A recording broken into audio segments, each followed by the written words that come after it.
not stop working until every hostage is returned to their loved ones.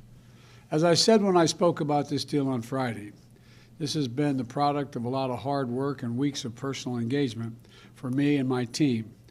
We have been in close contact with the leaders of Qatar, Egypt, and Israel, speaking with each one of them repeatedly over the past few weeks to help secure this deal. We spoke again yesterday with the Emir of Qatar, who I owe special thanks to, in order to keep the hostage release on track and push for Abigail to be part of this release. And I'll be speaking again shortly with Prime Minister Benjamin Netanyahu, and we will continue to remain personally engaged to see that this deal is fully implemented and work to extend the deal as well.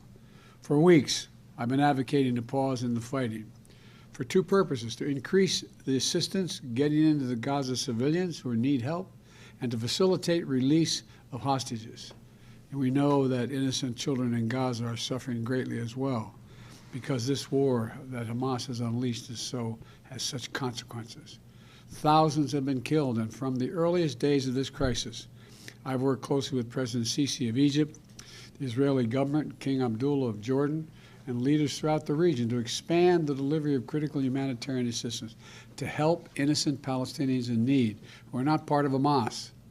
Under this deal, fighting in Gaza has now been paused for 3 days. Over that time, 58 hostages have been released, including the Thai, Filipino, and Russian nationals. Dozens of families have been reunited. And we worked urgently to take advantage of the pause to surge aid into Gaza. We've moved approximately 200 aid trucks into Gaza each day, loaded with food, water, medicine, fuel, and cooking gas. More is needed, but this deal is delivering life-saving results. Critically needed aid is going in, and hostages are coming out. And this deal is structured so that it can be extended, to keep building on these results.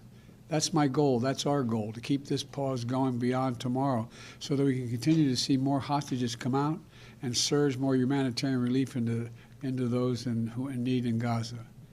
We've seen this is the day-by-day approach, hour-by-hour process. Nothing is guaranteed, and nothing is being taken for granted.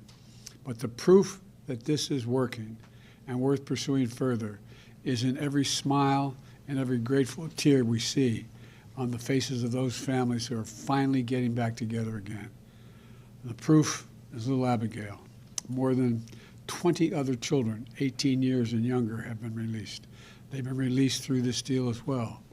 They've endured a terrible ordeal, and they can now begin the long journey toward healing.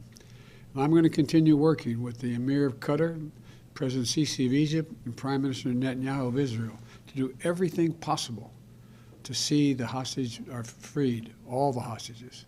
I'm grateful for the personal partnership as we pursue this deal from each of those men I just mentioned. And as we've worked together to see all this implemented, and now to try to extend it further.